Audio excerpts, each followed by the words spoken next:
कार्यक्रम के सह प्रायोजक हैं SPMIT GT road Kaushambi, city office Vinayak tower MG मार्ग इलाहाबाद। AK 401 सुरक्षा धान बीज लगाइए, BPH और ब्लास्ट से सुरक्षा पाइए। Shiats, educating generations. अन्नदाता, अन्नदाता, अन्नदाता, नीत तुम्हारा अन्नदाता, पग पग पर है संग तुम्हारे अन्नदाता, लहू किसानों का बन के पसीना सींचता है धरती का सीना, मेहनत का तेरी हक दिलवाने, नई तकनीक नई खोज बताने,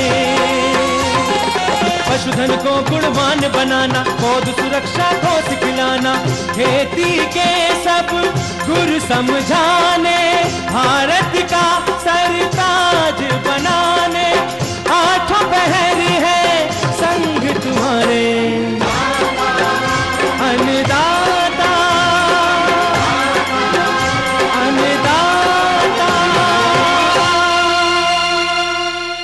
नमस्कार, मैं कात्यायनी चतुर्वेदी आप सभी दर्शकों का अन्नदाता कार्यक्रम में स्वागत करती हूं।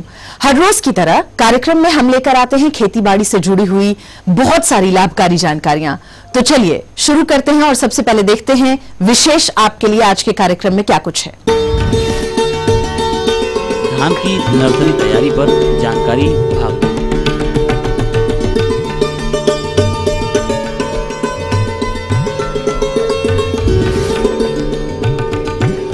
सिंचाई की सूक्ष्म पद्धतियों पर तकनीकी जानकारी।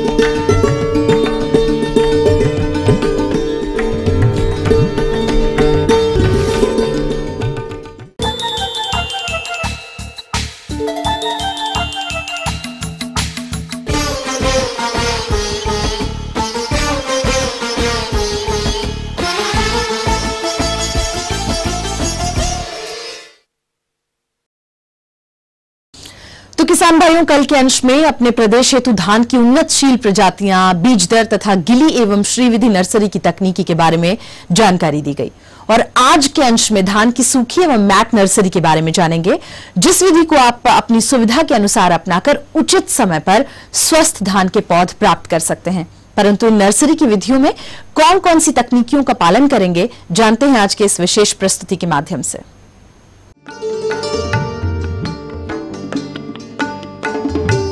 किसान भाइयों, कल के अंश में धान स्वस्थ नर्सरी के तहत गीली नर्सरी एवं श्रीविधि तकनीक के बारे में विस्तार पूर्वक जानकारी दी गई। आज उसी अंश को आगे बढ़ाते हुए जानेंगे धान की शेष नर्सरी तकनीकों के बारे में। आइए पहले जानते हैं सूखी नर्सरी यानी ड्राई नर्सरी के बारे में। इस विधि में प्राय नर्सरी उन स्थानों पर की जाती है जहां पर सिंचाई की सुविधा बहुत कम रहती है। इसके लिए पहले खेत की 3 से 4 जुताइयां करके उसके बाद पाटा चलाकर मिट्टी को भुरभुरी बना लेते हैं तथा खेत में खरपतवार एवं पिछली फसल के अवशेष को निकालकर खेत को पूरी तरह साफ कर देते हैं। इसके बाद कंपोस्ट खाद को अच्छी प्रकार से मिट्टी में मिला देते हैं। तैयार किए गए खेत में 1.25 मीटर चौड़ी, 8 मीटर लंबी तथा भूमि से 20 सेंटीमीटर ऊंची क्यारियां बना लेते हैं। 2 क्यारियों के बीच में 30 सेंटीमीटर चौड़ी जल निकास हेतु नाली छोड़ दी जाती है। इस प्रकार बनी क्यारियों में 10 सेंटीमीटर दूरी पर बनी कतारों में 2 सेंटीमीटर गहराई पर पहले से भिगोकर अंकुरित किए बीजों की बुआई की जाती है। बुआई के समय ये ध्यान देना चाहिए कि बीज अच्छी प्रकार मिट्टी से ढक जाए। इसके बाद बनी हुई नालियों द्वारा क्यारियों की सिंचाई करनी चाहिए। इस विधि में ये भी ध्यान रखना चाहिए कि बुआई के बाद 4-5 दिनों तक क्यारियों के ऊपर पानी की हल्की परत बनी रहे। डापोक या मैट विधि। धान की नर्सरी बनाने की ये विधि फिलीपींस में प्रचलित है। भारत में इसका प्रचलन धीरे धीरे बढ़ रहा है।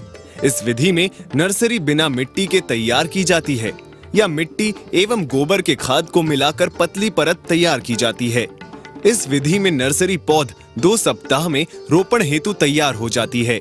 1 एकड़ खेत की रोपाई हेतु इस विधि में 10-12 वर्ग मीटर क्षेत्रफल में उचित आकार की पॉलीथीन की चादरें, टाट या बोरे अथवा केले की पत्तियां 5 से 6 सेंटीमीटर ढालू करके फैला दी जाती है। बुआई हेतु बीजों को 10 से 12 घंटे पानी में भिगोकर पुनः छायादार स्थान पर नम स्थिति में रखकर बीजों को अंकुरित करा लिया जाता है। 1 वर्ग मीटर क्षेत्र में लगभग 3 किलोग्राम दर से अंकुरित बीजों को प्लास्टिक की चादर, केले की पत्तियों, टाट, बोरे अथवा पक्के फर्श पर पतली तह के रूप में फैला दिया जाता है। इस विधि में 1 एकड़ हेतु 24 किलो बीज की आवश्यकता पड़ती है। सामान्यतया फैलाए गए बीज की परत की ऊंचाई 3 बीजों की मोटाई के बराबर होना चाहिए और फैलाए गए बीज को नम बोरे या पुआल से ढक दिया जाता है और दिन में 3 से 4 बार पानी का छिड़काव करके उसे नम बनाए रखना चाहिए। प्रारंभ में इस विधि से बनाई गई नर्सरी की चिड़ियों से रखवाली करनी पड़ती है। बीज अंकुरण के उपरांत नर्सरी क्षेत्र में 2 से 3 सेंटीमीटर पानी लगातार भरते रहते हैं। इस विधि से तैयार की गई पौध 11 से 14 दिन में रोपाई के योग्य हो जाती है। इस तकनीक में रोपाई के लिए खेत तक नर्सरी पौध को बोरे सहित उठाकर ले जाते हैं और यदि हाथों से रोपाई करनी है तो पौधों को सावधानी पूर्वक अलग कर रोपण करना चाहिए और यदि पेडी ट्रांसप्लांटर से रोपाई करनी है तो उसके फ्रेम के आकार की नर्सरी चटाई को काटकर ट्रांसप्लांटर फ्रेम पर रखकर रोपाई करते हैं। इस विधि से तैयार नर्सरी से श्रम एवं पूंजी की बचत होती है। इस विधि में उर्वरकों का प्रयोग नहीं करना पड़ता। डापोक विधि से तैयार की गई नर्सरी पौध यदि 2 सप्ताह तक रोपाई नहीं की गई तो पौधे सूखने लगते हैं क्योंकि पौधों के पोषण के लिए खाद उर्वरक उपलब्ध नहीं होता।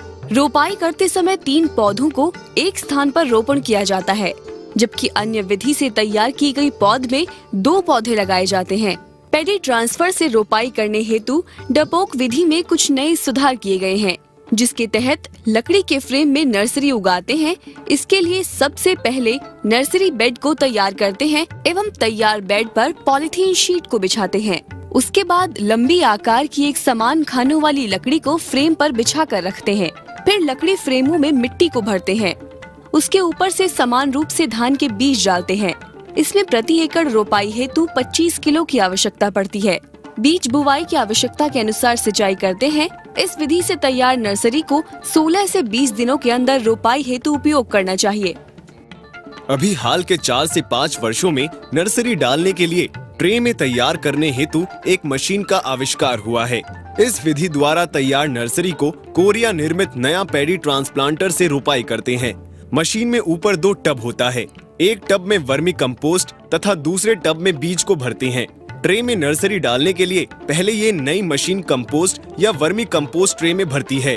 फिर मशीन में लगे हैंडल को धीरे धीरे घुमाते हैं जिससे पहले बीज समान रूप से गिरते हैं और उसके ऊपर से दोबारा वर्मी कंपोस्ट एक पतली परत बिछती रहती है।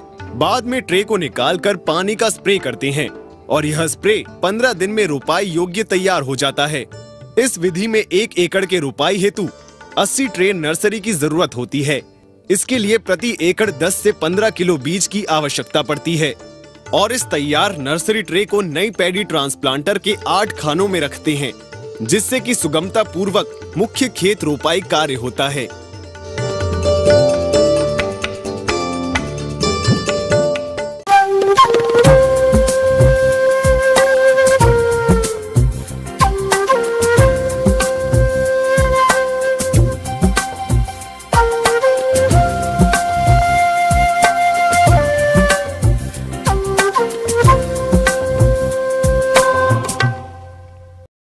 जल ही जीवन है, जल है तो कल है।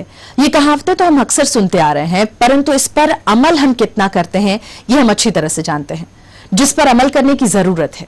जहां तक जल के उपयोग की बात है तो सबसे अधिक जल का उपयोग सिंचाई जल के रूप में किया जाता है। अधिकतर किसान सिंचाई की बहाव विधि को अपनाते हैं और इसमें 80% जल तो बर्बाद हो जाता है, साथ ही उत्पादन भी ज्यादा नहीं मिल पाता। ऐसे में आवश्यकता है कि सिंचाई की सूक्ष्म तकनीकियों को किसान अपने प्रक्षेत्र पर अपनाएं। तो आइए इस विषय पर विस्तृत जानकारी लेते हैं फतेहपुर जनपद के एक विशेषज्ञ डॉक्टर के सिंह से। किसान भाइयों, जैसा कि आप जानते हैं कि मनुष्य को पानी का वरदान मिला हुआ है, लेकिन ना तो ये मुफ्त में है और ना ही अनादि रूप से आप इसको जो है कि लगातार प्रयोग करते रहें और इसका जो है पानी खत्म ना हो।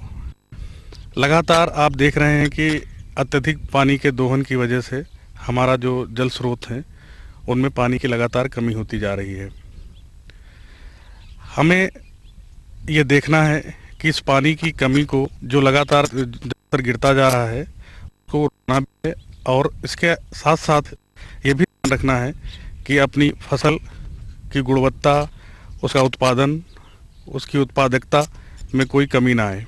अभी जो किसान भाई परंपरागत रूप से जो सिंचाई का साधन प्रयोग करते हैं उसमें जो फसल 5 दिन की होती है उसको भी उतना ही पानी दे रहे हैं, और जो फसल 100 दिन की होती है उसको भी उतना ही पानी देते हैं। सवाल बहुत जायज है कि क्या ऐसा संभव है कि हम कम दिन की फसल को कम पानी दें और अधिक दिन की फसल को अधिक पानी दें, क्योंकि जैसे जैसे फसल का समय बढ़ता जाता है उसकी आवश्यकताएं बढ़ती जाती हैं, चाहे वो खाद हो चाहे वो पानी हो।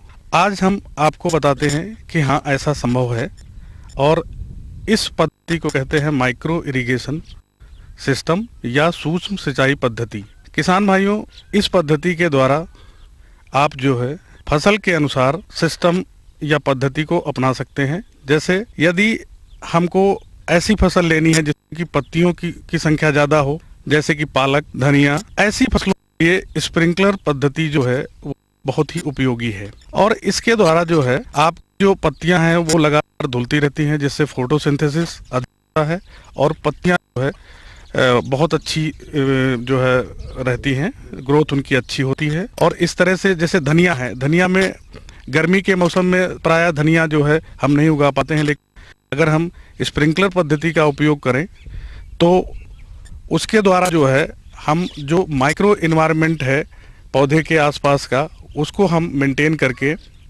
जो है धनिया या ऐसी फसलों का जो है उत्पादन अच्छे कर सकते हैं। इस पद्धति में पानी की 60 से 65% तक पानी की बचत होती है। एक चीज़ है कि सिस्टम जब भी आप अपनाते हैं तो उसमें फसल कौन सी ले रहे हैं उस पर इसका जो है प्रभाव पड़ता है। कई बार होता है क्या है कि जब हम परंपरागत रूप से पानी देते हैं और हमारी ज़मीन उबड़ खाबड़ होती है तो जहाँ पर गड्ढे होते हैं वहाँ पर पानी भरता है, और जहाँ पर उथला होता है वहाँ पर पानी नहीं पहुँचता है। तो ऐसे जो है खेतों के लिए भी जो है हमारी स्प्रिंकलर सिंचाई पद्धति जो है वो उपयोगी है। इसके अलावा जो स्प्रिंकलर पद्धति में भी अलग अलग सिस्टम होते हैं, जैसे कि कम डिस्चार्ज के 110 लीटर प्रति आवर और 5 मीटर का कवरेज करने वाले होते हैं कुछ, और कुछ 10 मीटर और 450 लीटर प्रति घंटे का डिस्चार्ज देते हैं। इसके अलावा जैसे गन्ना है, गेहूं है, सघन पद्धतियों वाली फसलें हैं, उनके लिए रेनगन सिंचाई पद्धति भी, लार्ज वॉल्यूम स्प्रिंकलर भी कह सकते हैं इसको, और इसके द्वारा जो है बड़ी फसलों में जो है इसकी जो मारक क्षमता होती है वो तकरीबन 1 एकड़ तक जो है एक बार में सिंचाई करने की क्षमता होती है इसके द्वारा। ये ऐसी फसलें जो कैश क्रॉप के रूप में, जैसे कि आप सब्जियों की खेती करते हैं, जैसे मटर है, टमाटर है, मिर्च है, तरबूज है, कुकर बिट्स में जितनी भी सब्जियां हैं सभी में ड्रिप सिंचाई पद्धति से बहुत ही होगा, क्योंकि ऐसी फसलें दूर दूर लगाई जाती हैं और जहां पर जड़ क्षेत्र होता है सिर्फ हमें पानी की आवश्यकता वहीं होती है, अन्यत्र क्षेत्र में पानी की आवश्यकता नहीं होती है। ड्रिप सिंचाई पद्धति के द्वारा किसान भाइयों खाद भी हम जो है इसके द्वारा दे सकते हैं, और सिंचाई पद्धति का उपयोग इसलिए भी महत्वपूर्ण है कि हर दिन जितने पानी की आवश्यकता है इसमें साल भर का हम एक शेड्यूल बना लेते हैं। अगर मई में पानी ज़्यादा होती है तो मई में हम पानी ज़्यादा देते हैं, लेकिन यही दिसंबर जनवरी में पानी की आवश्यकता कम होती है, मौसम में हम पानी कम देते हैं। तो इसके द्वारा हम जो है पानी कम और ज़्यादा महीनों के हिसाब से या मौसम के हिसाब से भी जो है इसका नियंत्रण कर सकते हैं। इसके द्वारा एक नेटवर्क या जाल बना होता है, तो इसमें एक वाल्व खोल देने से आपका 2 एकड़ 3 एकड़ की सिंचाई एक बार में जो है संभव है, और उसके लिए आपको श्रमिकों की आवश्यकता नहीं है, सिर्फ आप स्वयं या एक श्रमिक के द्वारा हम जो है 20 से 25 एकड़ जो है खेत को सिंचाई से कर सकते हैं। तो इसके अलावा हम पानी सही मात्रा में देते हैं, जड़ क्षेत्र में देते हैं, तो हमारी फसल जो है लगातार बढ़ती रहती है और उत्पादन भी बढ़ता है। क्योंकि पानी में जब तक नमी मिट्टी में नमी और जो है पानी और हवा की मात्रा जब बराबर होती है तभी पौधा जो है उसको लेता है। ड्रिप सिस्टम के लिए जो है आपको मैं उपयोग थोड़ी सी और भी हैं जो कि मैं बताता हूँ। श्रमिकों की बचत होती है, खाद की आपकी बचत होती है, पानी की बचत होती है, बिजली की बचत होती है। इसको लेने के लिए किसानों को बहुत सारे जो है कंपनियां है इसको बनाती हैं, वहां से भी ले सकते हैं। उद्यान विभाग में सब्सिडी या अनुदान के रूप में जो है आपको ये पद्धति उपलब्ध है, जिसमें कि 60 से 75% तक अनुदान उपलब्ध है। मैं आपको ये कह सकता हूँ कि एक फसल में आपकी जो है, अगर कैश क्रॉप है, सब्जी की खेती आप कर रहे हैं, तो एक फसल में ही इसके दाम निकल आते हैं। 1 एकड़ क्षेत्रफल में आपको 35 से 40 हजार रुपए का खर्चा आता है। आगे और भी बहुत कुछ रोचक जानकारियां हैं आपके लिए, पर यहाँ पर रुकेंगे एक बहुत छोटे से ब्रेक के लिए। जल्द होंगे हाजिर।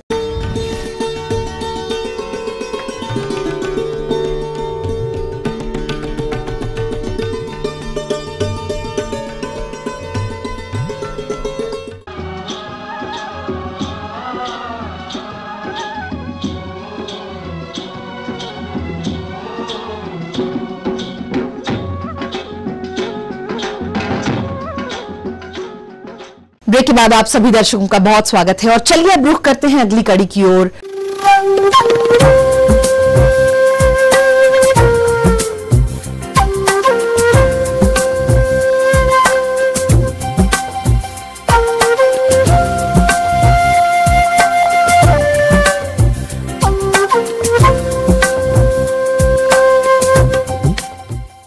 मौसम के अनुसार प्रबंधनों पर टिकी है आपकी खेतीबाड़ी, और इसलिए मौसम पूर्वानुमान और उस पर आधारित साप्ताहिक कृषि सलाह इस प्रकार है।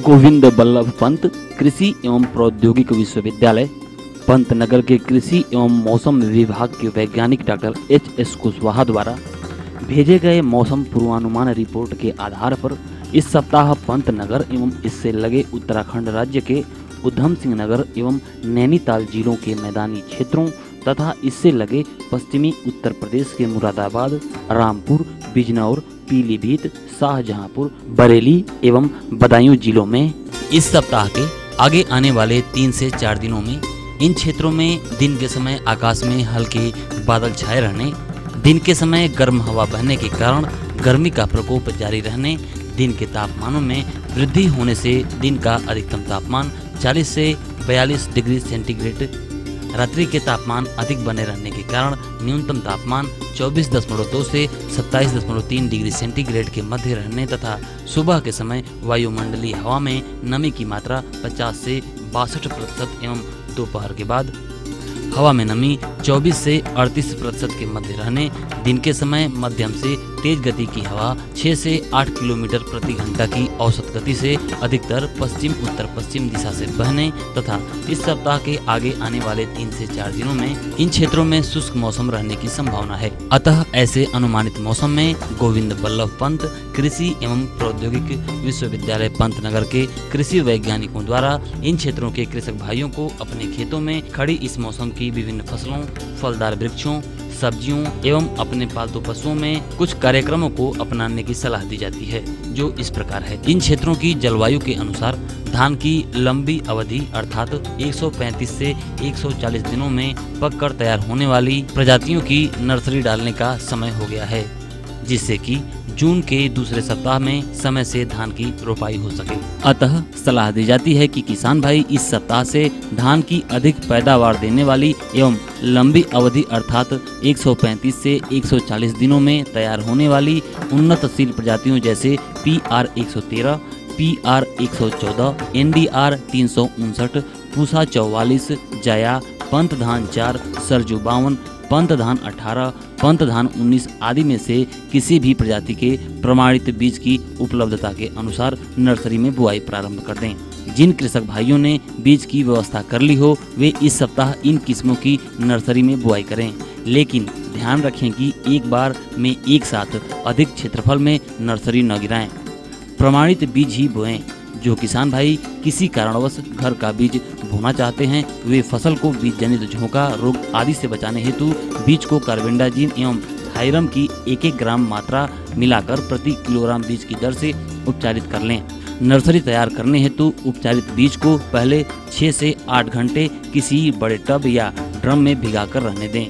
फिर छायादार स्थान में पक्के फर्श पर फैलाकर टाट के बोरों से ढककर पानी का छिड़काव कर लगभग 48 घंटे में अंकुरित होने तक नमी बनाए रखें। फिर 2.5 मीटर चौड़ी तथा 4 मीटर लंबी एक सतह से 15 सेंटीमीटर ऊंची तथा सुविधाजनक प्रति क्यारी में पानी भरकर व कढ़ेल बनाकर अंकुरित किए आधा किलोग्राम बीज को छिटक दें व हल्का पानी भर दें। 1 एकड़ रोपाई हेतु ऐसी 30 क्यारियों में 15 किलोग्राम बीज की बुआई करें। नर्सरी में स्वस्थ पौधे होने हेतु प्रत्येक क्यारी में कढ़ेल करते समय बीज छिटकने से पूर्व 250 gram urea, 500 gram single super phosphate, 200 gram muriate of potash तथा 30 ग्राम जिंक सल्फेट प्रति 10 वर्ग मीटर क्यारी में डालें। नर्सरी डालने के बाद हर दूसरे दिन सिंचाई कर नमी बनाए रखें। जो पशुपालक भाई अपने पशुओं में फैलने वाली विभिन्न बीमारियों लंगड़ी, गलघोंटू, खुरपका एवं मुंहपका से बचाव हेतु टीकाकरण अभी तक न करा पाए हों, वे इस सप्ताह नजदीकी पशु चिकित्सक की सहायता से पशुओं में टीकाकरण करवा लें। तो किसान भाइयों, यह था इस सप्ताह के मौसम का मिजाज। अगले सप्ताह मौसम की नई जानकारियों के साथ हम फिर हाजिर होंगे।